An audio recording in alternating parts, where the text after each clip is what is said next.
नई नवेली बहू पीहू को आए हुए अभी महीने भर भी नहीं हुए थे, पर पता नहीं क्यों उसके चेहरे पर नूर नहीं आता था। शायद किसी बात से नाराज है, हर पल यही प्रतीत होता था। सास कौशल्या जी ने कई बार पूछने की कोशिश की, पर हर बार पीहू टाल जाती थी। कौशल्या जी भी यही सोचती रह जाती थी, क्या पता अभी अभी शादी हुई है, नए घर में मन लगने में वक्त लगता है, इसलिए शायद बहुत ज़्यादा बोल नहीं पा रही है और चुप रहती है। एक दिन अचानक बिना बताए पीहू को लेने उसका भाई आ गया। अभी नई नई शादी हुई थी, इस कारण से कौशल्या जी ने भी मना नहीं किया।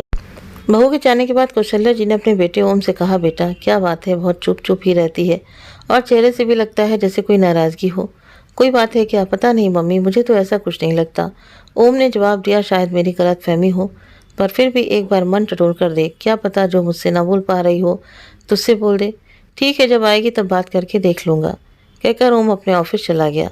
शाम को जब ओम घर आया तो देखा कौशल्या जी उदास बैठी हैं। उन्हें उदास देखकर ओम ने पूछा, क्या हुआ माँ, आप ऐसे उदास क्यों बैठी हो? ओम के सवाल पर कौशल्या जी ने उसकी तरफ नजरें उठाकर देखा और कहा, बेटा कल संडे है, तू एक काम कर, तेरा सामान मेरे कमरे में शिफ्ट कर ले, मैं तेरे कमरे में शिफ्ट हो जाती हूँ। अरे अचानक से कमरा शिफ्ट करने की बात कहाँ से आ गई? और क्या परेशानी है जो कमरा शिफ्ट कर रहे हो?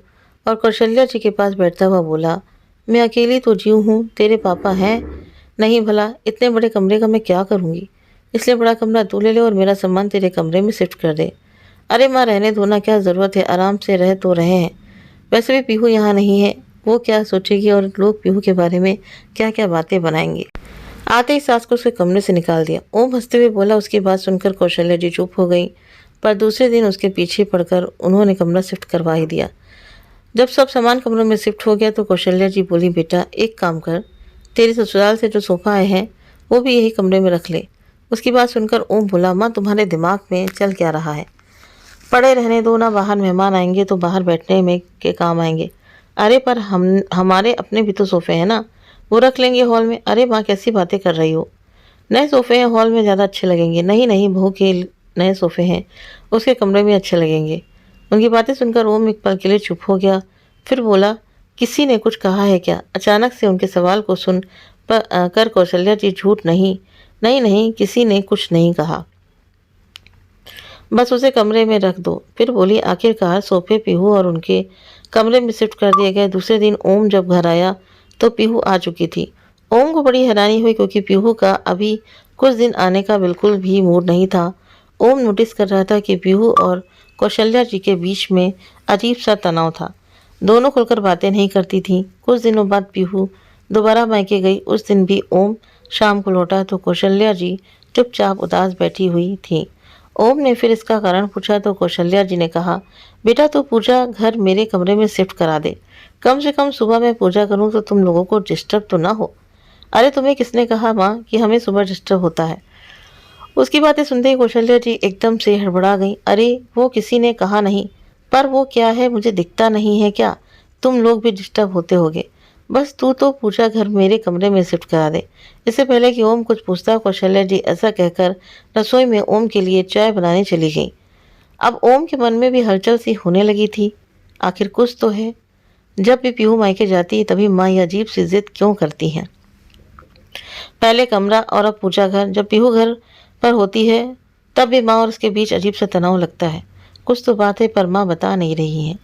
वहीं सोफे पर कौशल्या जी का फ़ोन पड़ा हुआ था। ओम ने उठाकर चेक किया तो उसमें शाम को पीहू की मम्मी का फ़ोन आया हुआ था। ओम को सच में अब तो कुछ गड़बड़ होने का एहसास होने लगा था। उसने दोबारा कौशल्या जी से पूछा भी, पर वो टाल गई। आखिरकार उनकी ज़िद के कारण ओम को पूजा घर भी उनके कमरे में शिफ्ट कराना पड़ा। और दूसरे दिन जब घर लौटा तो वाकई वो देखकर हैरान रह गया कि पीहू मायके से आ गई। पर जब माँ ही नहीं बताना चाहती तो आखिर ओम पूछे भी किससे? पीहू से बात की तो उसने सिर्फ इतना ही कहा, अब माँ की इच्छा है कि वो क्या करना चाहती हैं तो मैं क्या करूं? इसके आगे ओम भी कुछ न कह सका। पर शक का कीड़ा तो दिमाग में बैठ गया था। आखिर उसका शक यकीन में तब बदल गया जब कुछ दिन बाद पीहू वापस मायके गई। इस बार कौशल्या जी ने ओम से पीहू के दहेज में आया हुआ टीवी पीहू के कमरे में लगाने को कहा। इस बार ओम बिगड़ गया। ये क्या है माँ, आखिर ये क्या लगा रखा है आपने? जब भी पीहू मायके जाती है आप बस यही बात करने लग जाती हो, इसको यहाँ सेट करो, उसको वहाँ सेट करो। आखिर चल क्या रहा है आपके मन में? बताती क्यों नहीं हो आप? ओम को इस तरह चिल्लाते देखकर कौशल्या जी की आंखों में आंसू आ गए और वो लगभग रोती हुई बोली, बेटा मैं तो बस यही चाहती हूँ कि तुम दोनों खुश रहो। आखिर मेरी उम्र ही कितनी बची है, मेरे कारण तुम्हारा घर न बसे, मैं ऐसा कभी नहीं चाहूंगी। कौशल्या जी की बातें सुनकर ओम हैरान रह गया। फिर बड़े प्यार से कौशल्या जी से पूछा, माँ सच सच बताओ हो क्या रहा है? रोते रोते कौशल्या जी ने जो बात कही सुनकर उनके पैरों तले जमीन खिसक गई। कौशल्या जी को रोता देखकर ओम का मन रो रहा था, पर फिर भी उसने हिम्मत करके बड़े ही प्यार से कौशल्या जी से पूछा, अम्मा बात क्या है? जब तक बताओगी नहीं समस्या का समाधान कैसे निकलेगा? ओम को इस तरह बोलता देखकर कौशल्या जी ने रोते रोते ही उसका हाथ पकड़कर कहा, पहले वादा करो तुम मुझे छोड़कर नहीं जाओगे। मैं अकेले कैसे रहूंगी तेरे बिना? तेरे पापा भी नहीं हैं। भगवान के लिए मुझे वृद्धाश्रम में मत छोड़ना बेटा, मैं तो तुम लोगों को परेशान नहीं करती। पता नहीं सब कुछ अपने आप हो जाता है। अरे माँ आप भी कैसी कैसी बातें कर रही हो? जो भी है खुलकर बताओ। और मैं क्यों छोड़कर जाने लगा आपको? मैं कहीं नहीं जा रहा हूँ छोड़कर आपको, आपके साथ ही रहूँगा। और कौन कह रहा है आपको कि मैं आपको वृद्धाश्रम छोड़ने वाला हूँ? ये घर आपका है, जिस दिन आपको ऐसा लगे मुझे घर से निकाल देना। जब कौशल्या जी को ओम की बातों पर विश्वास हुआ तब कौशल्या जी ने बोलना शुरू किया, याद है तुम्हारी शादी के बाद जब पीहू का भाई उसे अचानक लेने आया था और वो मायके गई थी, तो मुझे तो यही लगा था कि उसके मायके वालों को उसकी याद आ रही है। लेकिन उसके जाने के बाद पीहू की माँ का फ़ोन आया था, तब मुझे पता चला कि पीहू ने उसको फ़ोन करके बुलाया था। समधन जी कह रही थी कि मैंने सारा दहेज अपनी बेटी और दामाद के इस्तेमाल के लिए दिया है, लेकिन आपने सारा सामान हॉल में रखवा दिया। सिर्फ एक पलंग, अलमारी और ड्रेसिंग उनके कमरे में रखकर आपने अपने कर्तव्य की दृष्टि कर ली। आपकी तो उम्र हो गई है, आप उस सामान को अपने पास रख कर क्या करेंगे? लेकिन कम से कम बच्चों की इच्छाओं का सम्मान कीजिए। अब तो मेरी बेटी उस घर में तभी आएगी जब उसके कमरे में ये सारा सामान सजेगा। अब तू ही बता बेटा कि तेरे उस छोटे से कमरे में सारा सामान कैसे आता? इसलिए मैंने तुझसे कहा कि मेरा सामान तेरे कमरे में शिफ्ट कर दे और तू मेरा कमरा ले ले, तो कम से कम बहू का दहेज का सामान तो आ ही जाएगा। लेकिन जब पीहू दूसरी बार मायके गई तब भी मुझे यही लगा कि उसे अपने माता पिता की याद आ रही है, लेकिन ये भी मेरी गलत फहमी थी। साबित हुआ पीहू वहाँ पहुँची कि थोड़ी देर बाद ही उसकी माँ का फ़ोन आ गया। कहने लगी कि पीहू को मेरे कारण अपनी गृहस्थी बसाने में बहुत दिक्कत होती है। बेचारी उनकी बेटी कुछ कह नहीं पाती और आपका बेटा आपका लिहाज कर जाता है। इसका मतलब ये नहीं कि आप उनका जीना दुश्वार करके रखो। आप तो सुबह सुबह अपने पूजा पाठ करने बैठ जाती हो, लेकिन मेरी बेटी की तो नींद खराब हो जाती है। देखिए समधन जी, समझाना मेरा फ़र्ज़ है। आप तो अभी अभी नई सास बनी है, पर मुझे तो दो दो बहुएं रखने का तजुर्बा है। बाकी आपकी मर्ज़ी। अब समधन जी ने तुम्हारा ही नाम ले लिया था तो मुझे लगा कि तुम्हारी भी इसमें रजामंदी है, इसलिए मैंने पूजा घर भी अपने कमरे में शिफ्ट करवा लिया। लेकिन आज सिर्फ एक एलईडी के लिए उन्होंने मुझे कितना कुछ सुना दिया। कहते कहते कौशल्या जी जोर जोर से रोने लगी। ओम खूब देर तक तो माँ को चुप कराने की कोशिश करता रहा। जब माँ चुप नहीं हुई तो ओम उठकर रसोई में गया और पानी का गिलास भरकर ले आया और कौशल्या जी को देकर चुप कराते हुए बोला, क्या कहा माँ उन लोगों ने? मुझे सब कुछ बताओ, मैं भी तो देखूं कौन किस हद तक जा सकता है। आखिर कौशल्या जी थोड़ी तसल्ली रखकर बोली, समधन जी कह रही थी कि इस उम्र में क्या मोह माया के चक्कर में पड़ी हो। मैंने एलईडी मेरी बेटी के दहेज में ये सोच कर दी थी कि मेरी बेटी और दामाद एलईडी पर अपने कमरे में आराम से मूवी देखेंगे। वे लोग तो इसका कोई फ़ायदा उठा ही नहीं पाते। आपने तो एलईडी हॉल में लगवा दी। मेरी बेटी दामाद की मूवी की जगह इस पर आपके सत्संग चलते हैं। आपको कुछ समझ में नहीं आता कि उनकी भी ज़िंदगी है। अगर पानी सर से ऊपर निकल गया तो कहीं ऐसा ना हो कि बेटा बहू आपको छोड़कर अपना बंदोबस्त कहीं और कर ले या फिर आपको वृद्धाश्रम ही छोड़ाएं। गलती सारी आपकी होगी, लेकिन बदनाम मेरी बेटी हो जाएगी। अब तू ही बता बेटा, मैंने उस समय भी तुझे इतना कहा था कि एलईडी अपने कमरे में लगा ले, लेकिन तू ही नहीं माना। मेरी क्या गलती है? अब तो जब भी समधन जी का फ़ोन आता है या पीहू मायके जाती है तो मुझे घबराहट सी होने लगती है कि अब क्या नया बखेड़ा होने वाला है। तेरे पापा के जाने के बाद मैंने बहुत संघर्ष करके तुझे पाला है। सारे रिश्तेदार साथ छोड़ चुके हैं। सोचा था पूरी ज़िंदगी संघर्ष करते हुए गई, कम से कम तेरी शादी के बाद सुकून के कुछ पल भी जी लूँगी। पर सच कहूँ तो अब मुझे बहुत डर लगता है। कहते कहते कौशल्या जी के हाथ कांपने लगे थे, जीभ लड़खड़ाने लगी थी। ये देखकर ओम को अपनी माँ पर तरस तो पीहू पर उसकी माँ पर गुस्सा आ रहा था। क्या हालत कर दी उन लोगों ने मेरी माँ की। जैसे तैसे अपने गुस्से को कंट्रोल कर ओम कौशल्या जी को हिम्मत देते हुए बोला, माँ आपको मुझ पर बिल्कुल भी भरोसा नहीं था क्या? आपको शुरुआत से ही मुझे सब बातें बोल देनी चाहिए थी ना, बेवजह परेशान होते रहे। आप अगर शुरुआत में ही आप बोल देती तो उसका हल तभी निकल जाता। नहीं बेटा, ऐसी बात नहीं है। जिस तरह से संबंधी बातें करते थे मुझे लगता था कि शायद इसमें तेरी भी रजामंदी है। एक दो बार सोचा भी कि तुझसे पूछ लूँ, फिर लगा कि सामान शिफ्ट करने से ही सारी समस्या का हल निकल रहा है तो गलत क्या है। पर इस बार तो समधन जी कुछ ज़्यादा ही बोल गई। कौशल्या जी ने अपनी तरफ से सफाई दी। वो अगर ज़्यादा बोलती नहीं तो शायद आप मुझे कुछ बताती भी नहीं। पर कोई बात नहीं, देर से ही सही, आखिर पता तो चला कि हमारे साथ हो क्या रहा है। आप परेशान मत होना माँ, अब इसका निर्णय तो बहुत जल्दी ही करूँगा। ओम की बात सुनकर कौशल्या जी घबराते हुए बोली, नहीं नहीं बेटा, तू ऐसा कोई कदम मत उठाना जिससे कोई समस्या खड़ी हो। मेरे कारण तेरी गृहस्थी खराब हो, मैं बिल्कुल नहीं चाहूँगी। माँ, गृहस्थी किसी एक इंसान के भरोसे नहीं चलती, इसमें दो लोगों का बराबर योगदान होता है। पर यहाँ तुम्हारी बहू योगदान नहीं बल्कि सिर्फ जानती है, तो उसे इसी भाषा में समझाना पड़ेगा। विश्वास करो माँ, इस रिश्ते को सिर्फ एक मौका और दे रहा हूँ, नहीं तो जिस तरह का ये रिश्ता है ना, इसका टूट जाना ही बेहतर है, क्योंकि ज़िंदगी भर के दुख से एक बार दुख बेहतर होता है। बस अपने बेटे पर विश्वास रखिए, कल का दिन कुछ अलग कहानी लेकर आएगा। दूसरे दिन जब कौशल्या जी उठी तो देखा ओम जाग चुका था और फ़ोन पर किसी से बातें कर रहा था। थोड़ी देर बाद कौशल्या जी चाय बना कर ले आईं और दोनों माँ बेटे चाय पीने बैठे।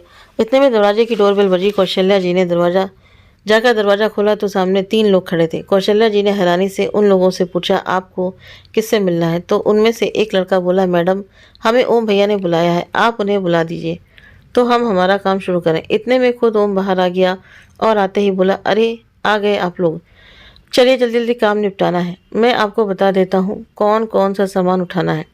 इतने में कौशल्या जी बोली, ओम, कौन सा सामान उठाने की बात कर रहे हो? मुझे बताओ कि आखिर चल क्या रहा है। माँ, बस मेरा साथ दो, हर समस्या का समाधान होता है। कोई सीधे तरीके से समझता है तो कोई दूसरे तरीके से। जिस तरह की हरकतें वे लोग कर चुके हैं उससे इतना तो समझ में आ गया है कि उन्हें सीधा तरीका समझ में नहीं आता, तो बस अब दूसरे तरीके से समझा रहा हूँ। लेकिन तू करना क्या चाहता है, मुझे बता तो सही। अभी भी कौशल्या जी अपने बेटे से पूछे जा रही थी। वह बस 1 मिनट में अभी आया, कहकर ओम उन लड़कों को कुछ समझा कर आ गया और आकर कौशल्या जी से बोला, देख माँ, मुझ पर विश्वास रखो और मेरा साथ दो। थोड़ा सख्त तो आपको भी बनना पड़ेगा, बस इतना विश्वास दिलाता हूँ कि गलत कुछ भी नहीं होगा। फिर ओम ने अपनी योजना माँ को समझाया। सुनकर कौशल्या जी बोली, सब ठीक तो होगा ना बेटा? अभी भी अपनी माँ को हैरान परेशान देख ओम बोला, अरे माँ, क्यों टेंशन ले रही हो? आर या पार, बस अब क्या था। ओम अपनी योजना पर अमल करने लगा। 2 घंटे बाद ओम अपने ससुराल के दरवाजे पर था। जैसे ही उसने दरवाज़ा खटखटाया, बड़े साले साहब ने आकर दरवाज़ा खोला तो उस समय घर के लोग नाश्ता कर रहे थे। उसे घर आया देखकर सब लोग हैरान रह गए। पीहू की दोनों भाभी भी रसोई में से निकल कर बाहर आ गईं। खुद पीहू और उसकी माँ उसे वहाँ देखकर हैरान थी। इतने में ससुर जी बोले, अरे ओम जी, आज अचानक आप यहाँ, सब खैरियत तो है ना? हाँ हाँ पापा जी, आप फिक्र मत कीजिए, सब खैरियत है। इतने में बड़े भैया जी भी बोले, अरे खड़े खड़े सब देख रहे हो, ओम जी आए हैं, उनके लिए भी चाय नाश्ता लगाओ। ओम ने बड़ी विनम्रता से हाथ जोड़कर कहा, नहीं भैया, मैं नाश्ता नहीं करूँगा, अभी मैं जल्दी में हूँ, ऑफिस भी जाना है। वो तो मैं यहाँ सामान रखवाने आया था। ओम की बात सुनकर सब आश्चर्य से एक दूसरे की शक्ल देखने लगे।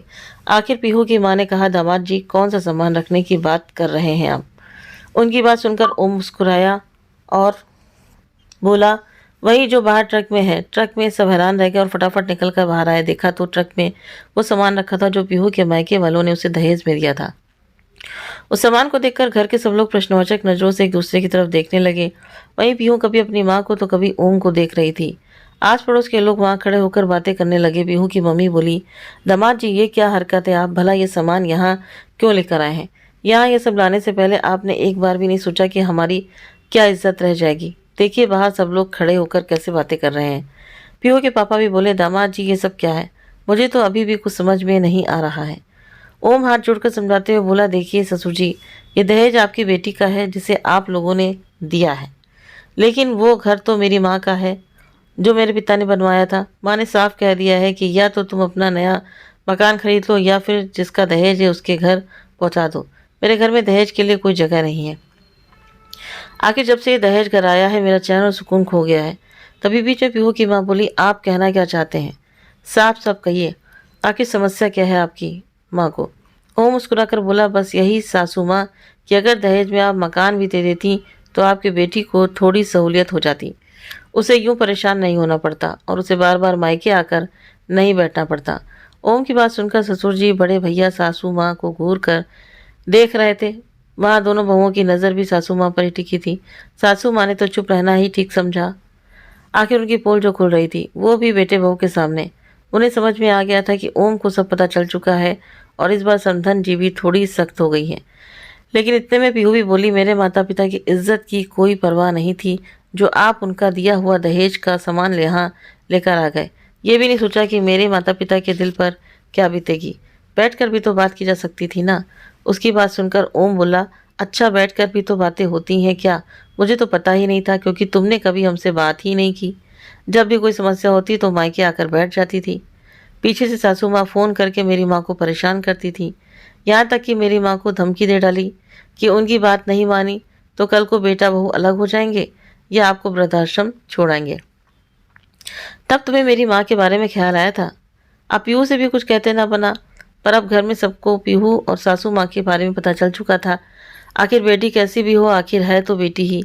एक पिता उसका घर टूटने कैसे दे सकता था? उसका घर ना टूटे इसलिए ससुर जी हाथ जोड़कर ओम से बोले, माफ़ करना दामाद जी, हमें तो लगता था कि हमारी बेटी हमसे खुशी खुशी मिलने आई है, वो भी आप लोगों की रजामंदी से, और आज तक जो हुआ सो हुआ, पर आज के बाद ऐसी कोई हरकत ना होगी जिसके कारण आपको या समधन जी को परेशान होना पड़े। अब आप हमारा थोड़ा सम्मान रख लीजिए। आप इस दहेज के सामान को यहाँ से रवाना कर दीजिए। अपने ससुर जी को हाथ जोड़े देखकर ओम ने उनके हाथ को अपने हाथ में लेकर कहा, माफ़ करना पापा जी, मैं ये सब करना नहीं चाहता था, पर जिस तरीके से कल मेरी माँ को मैंने रोते देखा तब जाकर मैंने एक कदम उठाया। आखिरकार ससुर जी ने दहेज को ट्रक को वापस उनके घर भिजवा दिया और खुद पीहू और अपनी पत्नी को लेकर उनके घर की तरफ रवाना हुए।